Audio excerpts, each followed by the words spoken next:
Bienvenue dans Terranigma, pour une découverte approfondie du jeu sorti en 1995 sur Super Nintendo.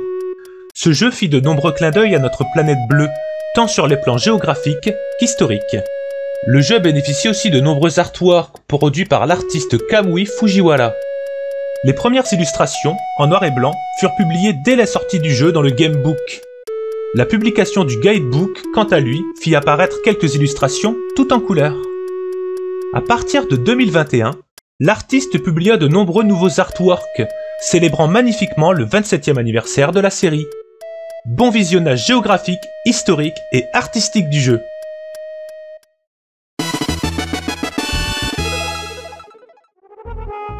Voyageons ensemble dans Terranigma en parcourant toutes sortes d'infos inspirées de notre monde.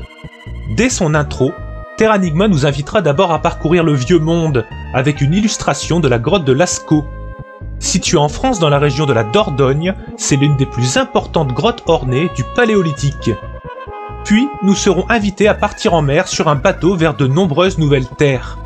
Le jeu s'est inspiré d'un voilier à deux mâts, de type brigantin ou brick, conçu jusqu'au XVIIIe siècle.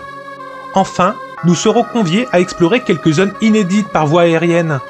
L'illustration s'inspire du premier avion ayant volé durablement, construit par les frères Wright en fin d'année 1903.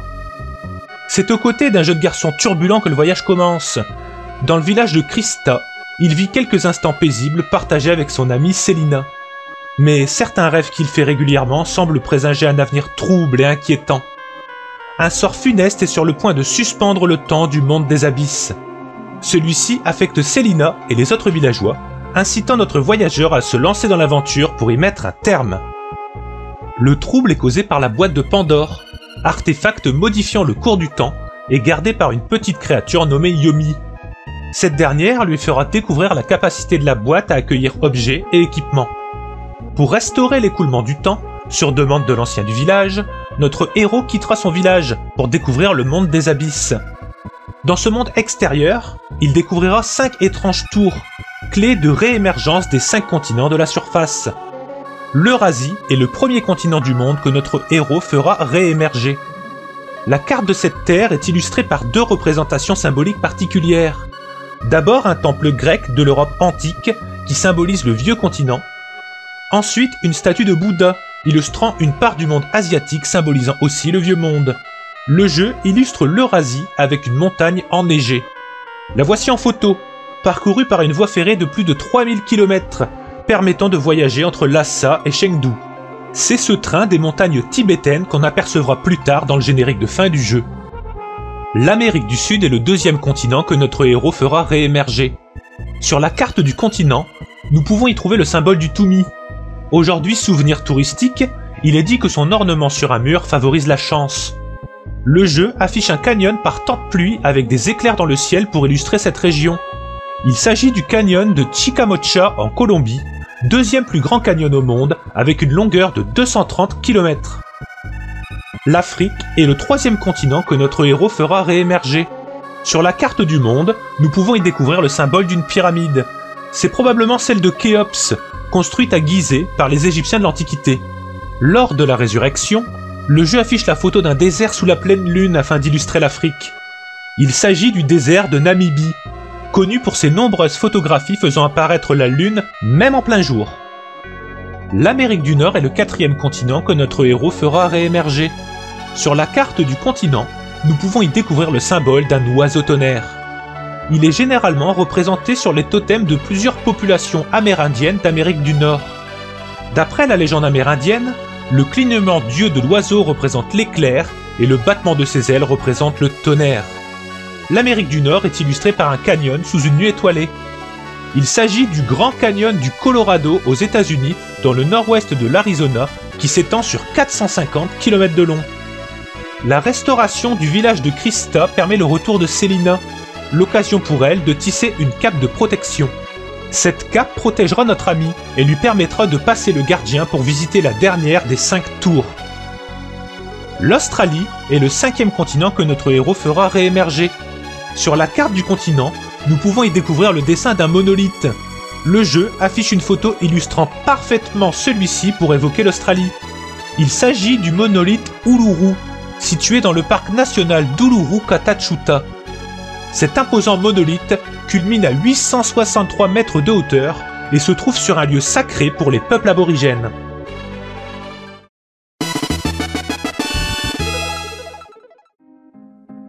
Après la réémergence des continents, notre héros part explorer l'ensemble des terres ressuscitées. L'Arbre Rat est le premier lieu exploré pour faire revivre le monde de Terranigma. À l'intérieur de son écorce gigantesque, notre héros y rencontrera la fleur Lily. C'est un clin d'œil au jeu précédent, Illusion of Time, où Lily est une jeune fille pouvant se transformer en fleur. La planète désertique laisse place à la nature pour la première fois sous les yeux admiratifs de notre voyageur. Evergreen est la première zone repeuplée nous faisant découvrir un paradis végétal. Sa résurrection est illustrée par une forêt gigantesque qui reprend vie. Son emplacement correspond au bassin amazonien, forêt tropicale dense d'originellement plus de 7 millions de kilomètres carrés. Elle s'étend sur les régions de 9 pays, de la Bolivie au Venezuela en passant par la Guyane. C'est dans ce paradis vert que notre héros conversera avec l'esprit des plantes et l'arbre rat. Il apprendra en ces lieux bucoliques la magie pour restaurer sa vie. Grâce à la végétation restaurée, notre héros se rendra à Guyana, une évocation du plateau des Guyanes. C'est ici, au Venezuela, qu'on trouve le Salto Ángel, plus haute chute d'eau du monde, d'une hauteur de 979 mètres. Le plateau des Guyanes compte plus de 5000 espèces endémiques, uniquement présentes en ces lieux. Il s'étend sur 6 pays, Brésil, Guyane, Suriname, Guyana, Venezuela et Colombie. Le jeu le situe en Colombie, emplacement du plus grand canyon du continent, illustré lors de la résurrection de l'Amérique du Sud. Notre voyageur partira ensuite pour la grande falaise de Grey Cliff, zone visitée pour faire renaître les oiseaux. Son emplacement correspond aux montagnes rocheuses qui s'étendent de la Colombie-Britannique jusqu'au Nouveau-Mexique. On peut situer la zone de jeu plus précisément dans le Grand Parc National des Montagnes Rocheuses. Situé dans l'État du Colorado, il est reconnu comme réserve de biosphère par l'UNESCO depuis 1976. La résurrection des oiseaux est illustrée par un vol dans une région montagneuse. Ce vol introduit la renaissance de Sanctuary, lieu de présence des oiseaux. Cette zone correspond au parc national du Grand Canyon, déjà illustré au début du jeu avec l'oiseau tonnerre. Situé en Arizona, la diversité et la singularité paysagère du site l'a fait classer au patrimoine mondial de l'humanité depuis 1979. C'est en cette zone aérienne que notre héros se reposera et conversera avec le roi des oiseaux. En ces lieux célestes, il apprendra la magie pour soigner les états fébriles. Avant de partir, il réveillera le vent qui s'était endormi, afin d'aider les oiseaux migrateurs à continuer leur chemin. La restauration des formes de vie du monde céleste est à présent terminée, tout aussi complète qu'agréable à contempler. Le voyage continuera vers les savanes infestées par de nombreux reptiles, rappelant les crocodiles de cette région. Notre voyageur traversera la zone de Zoo, en réalimentant de nombreux bassins grâce aux hôtels de pluie. Son emplacement dans le jeu correspond au bassin du Congo, deuxième plus grand bassin fluvial du monde, après celui de l'Amazone. Comme le bassin amazonien, il abrite une des forêts tropicales denses les plus riches au monde en biodiversité. La zone se termine par la résurrection des mammifères, illustrée par une scène au soleil couchant avec girafes et éléphants. C'est une introduction à Safarium, lieu de présence des différents mammifères. Son emplacement correspond à la réserve du Dja, inscrite au patrimoine mondial de l'UNESCO depuis 1987. Située au Cameroun, elle est surtout remarquable pour sa biodiversité, avec 107 espèces de mammifères. L'ensemble de ces animaux sera présent aux côtés de notre héros pour l'accompagner dans son aventure. Avec le retour des mammifères, notre ami fera la découverte d'un petit être bondissant et audacieux. C'est Lime, le lionceau, que notre voyageur accompagnera dans son épreuve du courage. Ils traverseront ensemble un large canyon très profond qu'il faudra remonter. Connu sous le nom de Fish River, ce canyon situé en Namibie est le plus grand d'Afrique, avec 160 km de longueur.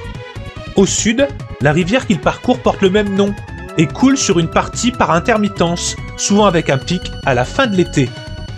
Notre héros traversera ensuite la zone d'Indus River grâce à un pont vivant fait de rhinocéros. C'est sur une idée du petit singe que le pont sera constitué pour lui permettre d'atteindre de nouvelles terres. Avec ses 3180 km, l'Indus un des 7 fleuves sacrés ayant donné son nom à l'Inde, prend sa source en Himalaya pour se jeter en mer d'Arabie. Cette traversée permet à notre héros d'atteindre la zone d'Eklemata, chaîne de montagnes enneigées pour y réveiller l'âme des humains. Il y rencontrera tout d'abord une fleur des neiges, qui l'aidera grâce à ses vertus médicinales. Puis, il fera connaissance d'une chèvre, habitante caractéristique des lieux, et conversera avec elle suite à une avalanche. Ces montagnes correspondent à l'Himalaya, de Hima, neige, et Alaya, demeure, caractérisée pour ses neiges éternelles. Longue de 2400 km et jusqu'à 400 km de large, cette chaîne sépare le sous-continent indien du plateau tibétain. C'est en ces lieux de haute altitude que notre voyageur rencontrera le gardien protégeant le réveil de l'âme des humains.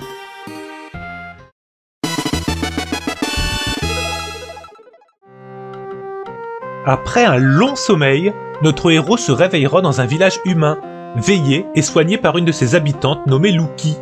Dans le code du jeu, on découvre qu'il était initialement prévu une quête dans laquelle on devait apporter des herbes à Luki pour la soigner.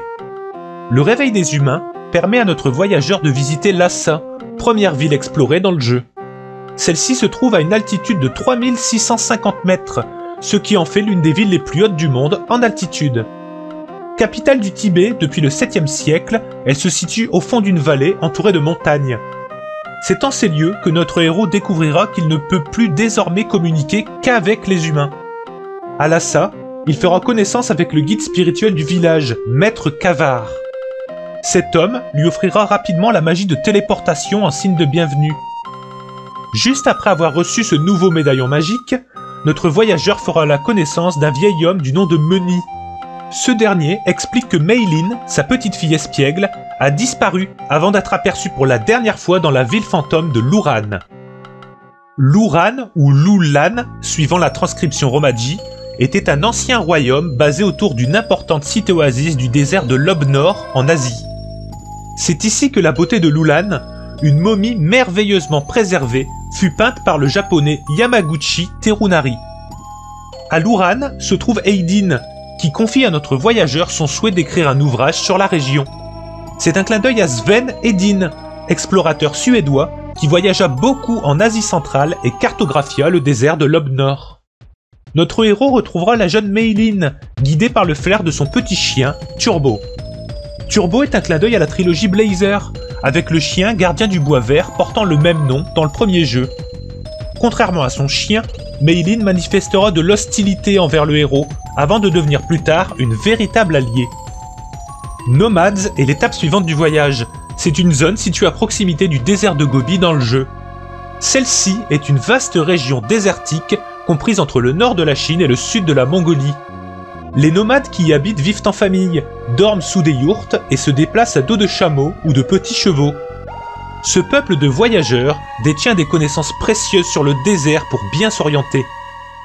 Grâce à ces renseignements, notre héros franchira le désert de Taklama, point de passage vers les terres à l'ouest. Il correspond au désert de Taklamakan, dont la majorité de l'étendue est dans la région ouïghour de Xinjiang en Chine. Après une longue traversée, notre voyageur atteindra Anjou et son château, première ville explorée à l'ouest. Dans la version d'origine japonaise, le lieu est même baptisé Loire, hérité du fleuve du même nom.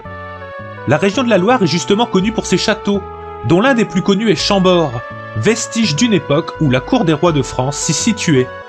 Le jeu y évoque l'époque de la Révolution française, même si le roi ne s'appelait pas Henri, mais Louis, et n'eut aucun conflit avec les pays scandinaves. C'est dans le château que notre héros rencontrera une femme ressemblant étrangement à son amie Célina de Christa. La jeune femme, amnésique, ne le reconnaît pas et le rejettera, manifestant là son désintérêt pour ce type d'entrevue.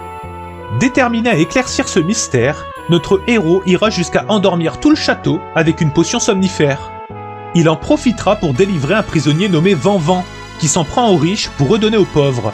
On peut y voir une référence au personnage légendaire de Robin des Bois, même si ce dernier vivait en Angleterre et non en France. Après avoir fouillé le château, tout conduit notre voyageur à se diriger vers la forêt nordique de Norfest. Les forêts norvégiennes sont nombreuses et typiquement constituées à 44% d'épicéas. Une autre part est constituée à 31% de pins. L'une des plus belles d'entre elles se nomme Tovdal. En traversant un pont, notre héros arrive dans un lieu nommé à tort Stockholm, sans aucun lien avec la capitale suédoise. En effet, le lieu se situe au sud de la Norvège, plus précisément le village d'Amli, bordant la forêt de Tofdal. Le pont d'Amli rappelle celui du jeu, ouvrant un passage entre la forêt et le village. Depuis la forêt, il est possible d'apercevoir un village gardé par des loups qui seront apprivoisés grâce à un sifflet. Les lieux rappellent étrangement Christa à notre ami, son village du monde des abysses. La suite du voyage nous conduit à Anjou, où un vote déterminera la croissance économique de la ville. Cet événement marque un tournant dans l'aventure, avec des clins d'œil à des personnages ayant réellement existé. Tout d'abord Keynes, ou Mir en version française, qui se décrit comme économiste et sociologue. On peut y voir en son nom une similarité avec John Maynard Keynes, économiste influent du XXe siècle. Nous trouvons ensuite Matisse, qui se trouve être un artiste particulièrement prolifique. Il peindra de nombreux tableaux, et nous croiserons ses œuvres tout au long du jeu. Son nom rappelle Henri Matisse, peintre, sculpteur, illustrateur et créateur français. À Anjou, on trouve aussi l'inventeur de la photographie, qui fera don d'un appareil photo à notre héros. C'est une référence à Nicéphore Niepce, français inventeur de la photographie. Nous rencontrerons aussi un caviste, symbolisant la renommée des vins de la région, probablement les vins bordelais. On trouvera également des couturières qui symbolisent la renommée de la mode avec la création de vêtements. Enfin, Jean, le démocrate, représente le siècle des Lumières en France et ses nouvelles idées philosophiques et artistiques. Anjou est aussi la ville dans laquelle notre héros pourra posséder sa résidence officielle dans le monde de la surface. On y retrouvera aussi, pour la première fois depuis le monde des abysses, des humains tenant des échoppes pour acheter de la magie. À proximité d'Anjou se trouve un jeu amusant de course de poulets, invitant à parier sur le volatile le plus rapide. Après ces découvertes, notre héros se dirigera vers la ville de Leeds, pour un départ vers le Nouveau Monde. Leeds fait allusion à Lisbonne, ville maritime et capitale du Portugal située au sud du pays. La plupart des expéditions maritimes portugaises partirent de Lisbonne entre le 15e et le 17e siècle. Parmi les clins d'œil à des personnages historiques, on trouvera d'abord Columbus, naviguant vers les terres du Nouveau Monde. Il s'agit de Christophe Colomb, navigateur italien qui servit la reine Isabelle de Castille, nommée Isabella dans le jeu. À Leeds, notre voyageur croisera le créateur des boîtes de conserve, invention originaire des Pays-Bas. Elle fut généralisée par Nicolas Appert pour les marins français, et le jeu l'associe naturellement à une ville maritime. Enfin, Leeds accueille un créateur qui sera inspiré pour la création de vitraux, grâce à un cristal offert par notre héros. Le vitrail est très connu pour avoir été utilisé pour les églises, et en particulier pour les cathédrales en Europe. Notre héros visitera ensuite le château Sylvain, à la recherche de 4 joyaux que sont l'opale noire, la topaze, le rubis et le saphir. Cela sera l'occasion d'explorer des tours et des clochers, dont l'architecture est particulièrement remarquable. Elle s'inspire de celle du château Alcázar de Ségovie en Espagne. Ce monument servit de palais royal et de prison d'État. Il se produira une scène amusante avec Yomi, qui propulsera notre héros vers les clochers, le faisant littéralement s'envoler de l'autre côté des tours. Les 4 joyaux récupérés seront placés sur les portraits du hall d'entrée, aux emplacements où il manque les yeux. Ils rappellent une peinture réelle du château de Ségovie, représentant le couronnement de la reine, sur laquelle certains personnages ont des yeux noirs, sans pupilles ni iris. Il eut lieu le jour de la fête de Sainte Lucie, sainte patronne des aveugles. Les yeux noirs sont un clin d'œil au jour de l'événement. Point historique divergent, le jeu parle des 3 enfants de la reine Isabella, mais la souveraine de Castille en avait 6. De plus, dans le jeu, c'est un personnage tourmenté, gardienne funèbre du château sous le nom de Bloody Mary. Ces tourments, tout comme la disparition de ses enfants au cours d'un voyage vers le Nouveau Monde, ont été inventés. Avant de quitter l'Ancien Monde, notre héros fait un détour à Quattro, lieu de chant et de danse locale. Il s'agit de tziganes, ethnie particulièrement présente en Andalousie et de façon minoritaire au Portugal et dans le sud de la France. La peinture, une danse tzigane dans les jardins Alcázar de Séville, du français Alfred Deodenck, illustre bien le folklore local gitan au XIXe siècle.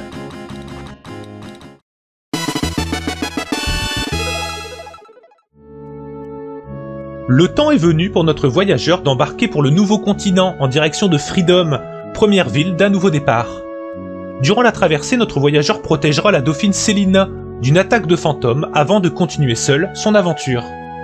Freedom, ou New York dans la version française, correspond à la ville du même nom, même si son emplacement géographique diffère légèrement. Freedom évoque la Statue de la Liberté, offerte par la France en 1886. Avec 800 langues parlées, c'est la ville la plus linguistiquement diversifiée au monde. Parmi les clins d'œil à des personnages ayant réellement existé, il y a d'abord Bell, qui invente le téléphone dans le jeu. C'est une référence à Alexander Graham Bell, britannique qui breveta le téléphone en 1876. On y trouve aussi Eddie, qui invente un moyen de s'éclairer avec l'électricité avec l'aide de notre héros. C'est un clin d'œil à Thomas Alva Edison, inventeur américain de la lampe à incandescence électrique. Notre héros présentera les vêtements de mode d'Anjou à 3 filles rencontrées sur son chemin et qui feront sensation. C'est aussi à Freedom que notre héros fera découvrir de nouveaux vins doux et qui plairont à un public plus large. C'est dans la région des Grands Lacs que se situe la prochaine ville du nom de Near Lake, littéralement proche des lacs en anglais.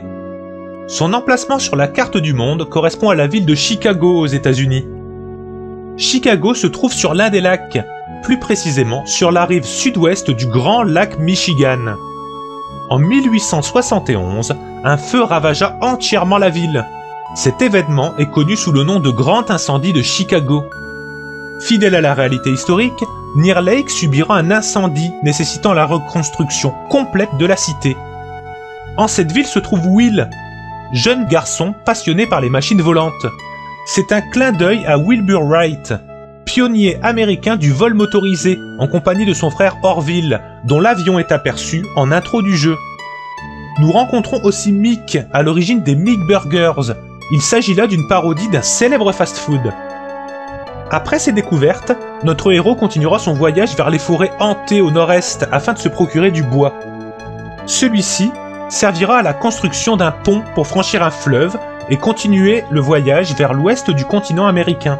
C'est le Colorado. Long de 2330 km, il naît dans les montagnes rocheuses au nord de l'état du même nom. Lyoto et ses nombreuses festivités sera la prochaine ville explorée. Son nom est l'assemblage de Lyo, transcription japonaise de Rio, et de Town. Elle correspond à Rio de Janeiro en Amérique du Sud, située au sud-est du Brésil. Rio est mondialement connu pour son carnaval et également pour ses plages. C'est ici aussi, au sommet du Corcovado, que se trouve l'une des 7 merveilles du monde moderne, la statue du Christ Rédempteur. On retrouve cette statue à Lyoto, dans une zone clé du scénario du jeu. La scène se situe au moment où notre héros pense retrouver son amie Selina de Christa du monde des abysses. Après ces étranges retrouvailles, il est temps pour notre héros de se changer les idées en profitant de quelques jeux. Il y fera la rencontre de souris marsupiales dont il comprend encore le langage malgré la perte de sa capacité à communiquer avec les animaux. Après le carnaval, les marins accepteront de donner un bateau à notre voyageur, à condition qu'il les débarrasse des monstres dans la tour des sirènes. Nombreuses sont les légendes évoquant des marins disparus en mer, à l'approche de mystérieuses sirènes dans les ouvrages antiques. Le bateau se dirige jusqu'au lieu hanté, où sont supposées vivre les sirènes, au même emplacement géographique que l'île de Sainte-Hélène. Sainte-Hélène, Saint-Elle, diront les fans de la trilogie Blazer. Elle est le monde des sirènes du jeu Soul Blazer. Cette zone reprendra rapidement vie, et notre héros y découvrira ses habitantes. L'une des sirènes rencontrées se nomme Nana. Elle y connaît un habitant d'une région de la surface. Il s'agit de son fiancé, nommé Servas, autre nom en référence avec le monde de Saint-El de Soul Blazer. Elle nous confiera une bague à lui remettre. C'est aussi en cette occasion que notre voyageur apprendra la magie des sirènes, qui augmentera ses capacités défensives. Notre ami profitera de son voyage en mer pour visiter l'île de Mu, où il trouvera une lance légendaire. Cette île est un autre clin d'œil à la série Blazer, faisant référence au continent de Mu, longuement visité dans le jeu Illusion of Time. L'exploration continuera avec les eaux douces d'une grotte sous-marine nouvellement accessible. Elle correspond à la région des Grands Lacs, proche de la frontière entre le Canada et les États-Unis. Cet ensemble de 5 lacs constitue la plus importante des réserves d'eau douce de surface du monde, 18% des réserves mondiales. C'est dans cette région que notre ami rencontrera la créature pacifique des lieux et gardienne des eaux douces. Les développeurs ont profité de toutes sortes de légendes sur les créatures des Grands Lacs pour proposer cette drôle de rencontre. Pour avoir débarrassé la créature de Parasite Étoile, notre héros sera récompensé d'une magie qui augmente ses capacités offensives. Le voyage se poursuivra sur le continent asiatique, vers la ville de Yongkou. Correspondant à la ville de Nankin, en Chine, elle signifie littéralement capitale du Sud, tandis que Pékin signifie capitale du Nord. On pense que Nankin était la plus grande ville du monde, avec presque 500 000 habitants, avant que la capitale ne soit déplacée vers Pékin. Notre voyageur y retrouvera d'abord Denny, à qui il apportera des soins en lui donnant du ginseng et en l'écoutant pour l'aider à guérir. Puis, il retrouvera Perel, autre compagnon qui l'aidera à infiltrer un réseau de trafiquants perturbant l'économie locale. Cette référence historique est en lien avec les produits de luxe comme la soie et le thé, qui favorisaient largement la Chine au XVIIIe siècle. Pour contrer cela, les colons britanniques introduisirent de l'opium pour alimenter un trafic illégal et renverser l'économie chinoise. Ceci conduisit à la première guerre de l'opium qui prit fin avec le traité de Nankin le 29 août 1842. C'est dans un ancien château tout proche que notre héros mettra fin au trafic commercial, permettant à son ami mécanicien de finaliser son avion.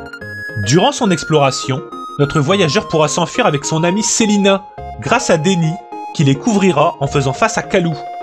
Le lieu s'effondrera pendant leur fuite, au moment où Kalou comprend les véritables intentions de Lee, dont il était le mercenaire. Avant de continuer sa quête, notre héros en profitera pour voyager jusqu'à la ville de Neo-Tokyo. Le nom du lieu fait allusion à Tokyo, capitale actuelle située dans la région centrale du Japon. Village de pêcheurs nommé Edo, il deviendra la ville importante que nous connaissons aujourd'hui avec l'aire urbaine la plus peuplée du monde. Notre ami découvrira en ces lieux une zone secrète qui permet de rencontrer les programmeurs du jeu Terranigma.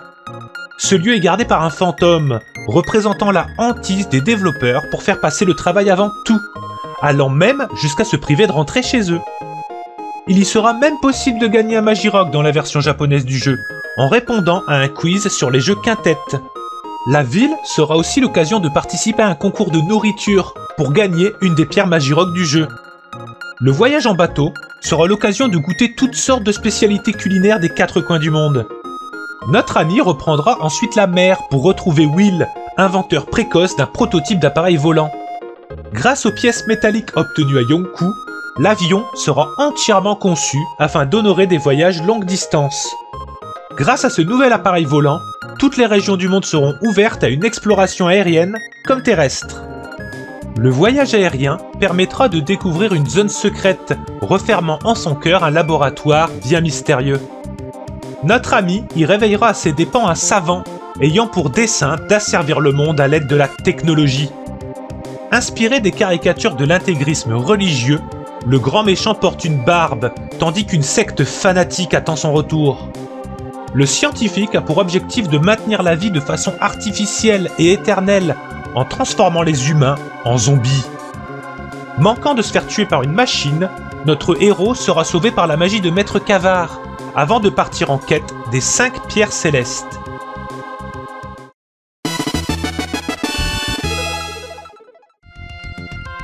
C'est en Alaska qu'un ornithologue lui fournira de nouvelles zones à explorer, en révélant les parcours utilisés par les oiseaux migrateurs.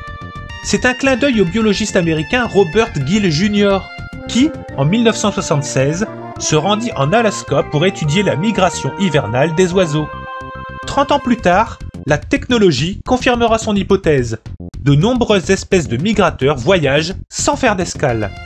C'est le cas des barges rousses qui parcourent en 8 jours plus de 11 500 km sans jamais s'arrêter sur les îles qu'elles croisent. Les migrateurs sont un symbole fort de voyage dans le jeu et qu'on retrouve aussi tout au long du générique de fin. Grâce à ces renseignements, notre héros profitera de l'aide des oiseaux migrateurs situés en Amérique du Sud. Son voyage le conduira vers la grande et lointaine région froide du Groenland, habitée par des pingouins. C'est en ces lieux qu'il obtiendra la première pierre céleste de la part d'un de ses habitants en échange d'une jolie fleur. De retour en Amérique du Sud, notre ami trouvera la deuxième pierre céleste à l'est, vers une zone de jeu nommée Astarica. Son emplacement correspond au Pérou, notre voyageur y boira une potion qui lui donnera des visions d'un autre espace-temps. C'est une référence à l'ayahuasca, préparation donnant des hallucinations visuelles.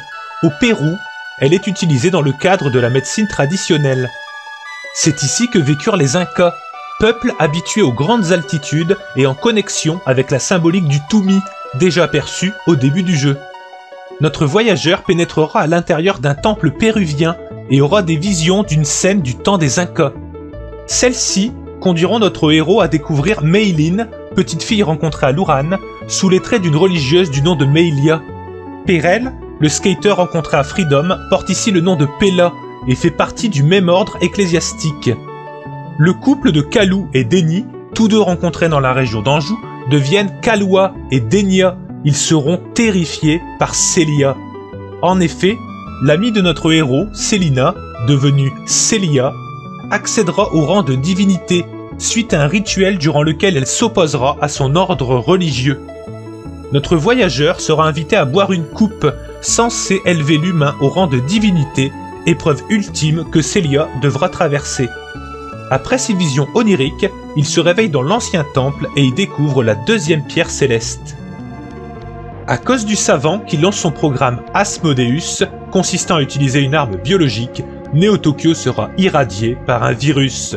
On peut y voir une relation avec l'attaque d'une secte au gaz sarin qui eut lieu dans le métro de Tokyo en mars 95, 7 mois avant la sortie du jeu.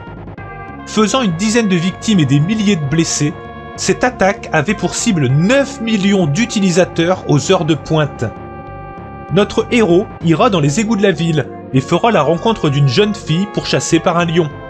C'est ici qu'il récupérera la troisième pierre céleste des mains de celle-ci, sous la forme d'un pendentif. Le lion, lui, n'est autre que Lime, le lionceau, devenu adulte. Une illustration montre notre voyageur l'aider à retrouver sa liberté en pleine nature. Ensemble, ils retourneront dans les régions chaudes de l'Afrique, où ils se sont rencontrés autrefois. C'est en ces lieux que notre héros trouvera la quatrième pierre céleste, en plein désert dans la région du Sahara. C'est aussi dans une oasis du Sahara que notre ami pourra acheter une pierre précieuse à une tribu de nomades. Il s'agit du peuple Sahraoui, constitué de tribus nomades vivant au Sahara occidental, bordé par le Maroc et la Mauritanie. Seuls les Sahraouis étaient capables jadis de mener de longues caravanes de chameaux liant le commerce entre cette région riche en minerais et la Méditerranée. Par la suite, notre héros trouvera la cinquième pierre céleste en Australie, dans une zone nommée Earthrock. Il s'agit de Ayers-Rock ou Uluru, imposant monolithe déjà observé au début de l'aventure. Situé dans le parc national d'Uluru-Kata-Tjuta en Australie, il est classé au patrimoine mondial de l'UNESCO depuis 1987. Notre héros poursuivra son voyage en Australie, dans une ville appelée Suncoast, et à tort Sydney dans la version française. Suncoast fait référence à la ville de Gold Coast, dans la région sud-ouest de l'Australie. En 50 ans, elle devint la 6e ville d'Australie, avec plus de 500 000 habitants et un aéroport situé à 25 km. Fidèle à la réalité, la ville se développera grâce à un aéroport et aux photos que le héros présentera aux offices de tourisme des grandes villes. Il est temps pour notre héros de se diriger vers la région du pôle Sud, bien loin des zones touristiques. En plaçant les 5 pierres célestes sur l'autel, il découvrira l'existence de son double du monde de la surface. Leur réunion produira un grand choc et le fera renaître sous les traits d'un bébé à Amli, où vit la dauphine Célina qui prendra soin de lui. Le bébé vivra quelque temps en paix, avant d'être directement menacé par le monde des abysses. Il trouvera le salut grâce à la magie de Maître Cavard et de la mémoire de ses compagnons, accélérant instantanément sa croissance sous les yeux du sombre Yomi et des 2 Célina. Avec ce nouvel éveil, notre ami ira se confronter une nouvelle fois aux savants en compagnie de Yomi de Lumière. Ils voyageront vers une région du monde perdue et glacée où ils retrouveront la plupart de leurs compagnons de voyage. C'est en ces lieux que se trouve un passage donnant un accès direct à l'aéronef du scientifique. Notre héros sera aidé dans sa progression par ses amis qui désactiveront le réseau de surveillance et ouvriront pour lui certains passages. Le savant manquant sa fuite, cette rencontre sera brève et se soldera par une victoire pour notre ami, mettant fin à ses folles ambitions. La scène finale se rapproche et il est temps pour notre voyageur de retourner à Christa. C'est ici l'ultime combat, avec l'opposant de fin, nommé Dark Gaia, et la victoire causera la disparition du monde des abysses. À Christa, notre héros fera un dernier rêve. Il quittera ce défunt monde sous la forme d'un oiseau pour rejoindre la surface. Ce rêve fait penser à Marine dans Legend of Zelda Link's Awakening. Elle se transforme en mouette pour voyager en d'autres espaces et d'autres temps quand son monde disparaît. Tel un oiseau migrateur, notre ami traversera de nombreuses régions du monde avant d'atteindre sa destination. Le rêve de notre héros deviendra réalité, et la fin du jeu nous laisse entrevoir des retrouvailles avec son amie Selina du monde de la surface. À ce sujet, le gamebook de Terranigma confirme que l'oiseau est bien notre ami voyageur. Une fin lumineuse pour cette trilogie clôturant une aventure palpitante et dépaysante. Cette vidéo touche à sa fin. Je vous remercie de l'avoir regardée et j'espère qu'elle vous a plu. N'hésitez pas à la partager, c'est de loin le plus gros montage que j'ai réalisé sur la chaîne. Remercions également chaleureusement mon ami Clem, qui est à l'origine de ce projet et a effectué seul le travail de recherche et d'illustration, soit l'immense majorité du travail nécessaire à l'élaboration de cette vidéo. On se retrouve très vite pour de nouvelles aventures. Je vous souhaite une bonne soirée, une bonne journée ou une bonne nuit, et à bientôt!